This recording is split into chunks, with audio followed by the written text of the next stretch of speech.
ಹೆಸರು ಸಂಜನಾ ಗಣಾಚಾರಿ. ಆಕೆಯ ಮುಖದಲ್ಲಿನ ಮಂದಹಾಸ ಏನನ್ನು ಸಾಧಿಸಿರುವ ಸಂತೃಪ್ತಿಗೆ ಕಾರಣ. ಗರ್ಭಿಣಿಯಾದ 6 ತಿಂಗಳಿಗೆ ಮಗುವಿಗೆ ಜನ್ಮ ನೀಡಿದ ಉತ್ತರ ಕರ್ನಾಟಕದ ಮೊದಲ ಮಹಿಳೆ ಎಂಬ ಹೆಗ್ಗಳಿಕೆ ಈ ತಾಯಿಯದು. ತುಂಬ ಖುಷಿ ಆಗ್ತಿದೆ ಸರ್. ನನಗೆ ಏನು ಎಕ್ಸ್ಪೆಕ್ಟೇ ಮಾಡಿರಲಿಲ್ಲ. ನಾನು ನಿಮ್ಮ ಕೈಯಾಗ ಮಗು ಬರ್ತೈತೆ ಅಂತ ಬಂದಿದೆ, ದೇವರ ಆಶೀರ್ವಾದ.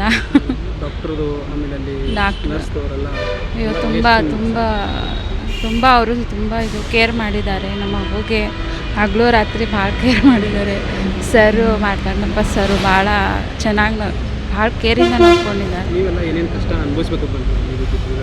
ಅದೇ ಫಸ್ಟ್ ಬರೀ ಸ್ವಲ್ಪ ಬೇಜಾರಾಗೋದು ಮತ್ತು ಮಧ್ಯೆ ಖುಷಿ ಆಗೋದು, ಮತ್ತು ಬೇಜಾರಾಗೋದು ಮತ್ತು ಖುಷಿ ಆಗೋದು ಹಿಂಗೆ ಆಗ್ತಾಯಿತ್ತು ನಮಗೆ. ಮತ್ತು ಫೈನಲಿ ನಮಗೆ ಒಳ್ಳೆ ರಿಸಲ್ಟ್ ಬಂತು ಮತ್ತು ಚೆನ್ನಾಗಾಯಿತು. ತುಂಬ ಖುಷಿ ಇದೆ. ಹಾಂ, ಆರಾಮಾಗಿತ್ತು. ಈಗ 1 kg 700 ಗ್ರಾಮ್ ಇದೆ. 800 ಗ್ರಾಮ್ ಇತ್ತು. 1 kg 700 ಗ್ರಾಮ್ ಇದೆ.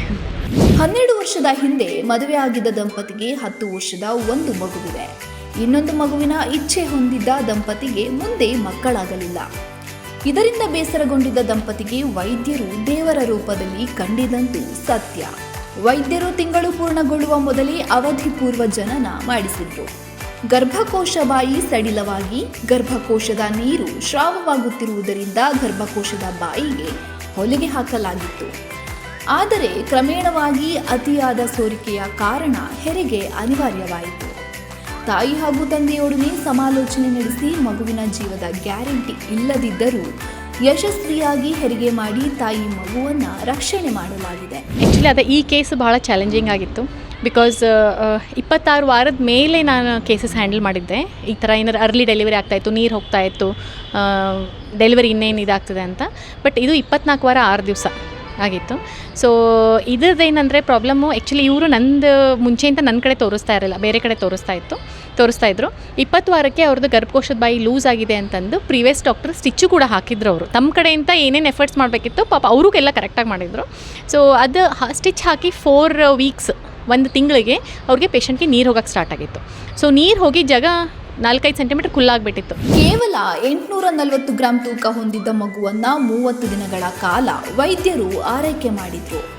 ಮೆದುಳು, ಶ್ವಾಸಕೋಶ ಇತ್ಯಾದಿ ಅಂಗಗಳ ಬೆಳವಣಿಗೆಗೆ ಚಿಕಿತ್ಸೆ ನೀಡಿದ್ದ ವೈದ್ಯರು ಸದ್ಯ ಮಗು ಹಾಲು ಕುಡಿಯೋದನ್ನು ಪ್ರಾರಂಭಿಸಿದ ನಂತರ ಡಿಸ್ಚಾರ್ಜ್ ಮಾಡಲಾಗಿದೆ. ಈಗ ಮಗುವಿನ ತೂಕ 1.7 kgಗೆ ಏರಿಕೆಯಾಗಿದೆ. ಮಗುವನ್ನು ಈಗಾಗಲೇ ವೈದ್ಯರು ತಾಯಿಯ ಮಡಿಲಿಗೆ ಹಾಕಿದ್ದಾರೆ. ಆಸ್ಪತ್ರೆಯಲ್ಲಿ 4 ವಾರಗಳ ಕಾಲ ಉಸಿರಾಟ ಯಂತ್ರದ ಮೂಲಕ ಮಗುವಿನ ಆರೈಕೆ ಮಾಡಿ ಮಗುವಿನ ಮೆದುಳು, ಶ್ವಾಸಕೋಶ ಇತ್ಯಾದಿ ಅಂಗಗಳ ಬೆಳವಣಿಗೆಗೆ ಚಿಕಿತ್ಸೆ ನೀಡಲಾಗಿತ್ತು.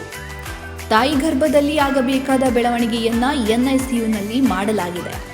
ಎಲ್ಲ ಸಂಕಷ್ಟಗಳಿಂದ ಪಾರಾದ ಮಗು ಮುಂದಿನ ದಿನಗಳಲ್ಲಿ ಸಹಜವಾಗಿ ಬೆಳವಣಿಗೆಯಾಗುತ್ತೆ ಎನ್ನುವ ಮಾತನ್ನು ವೈದ್ಯರು ಹೇಳುತ್ತಿದ್ದಾರೆ.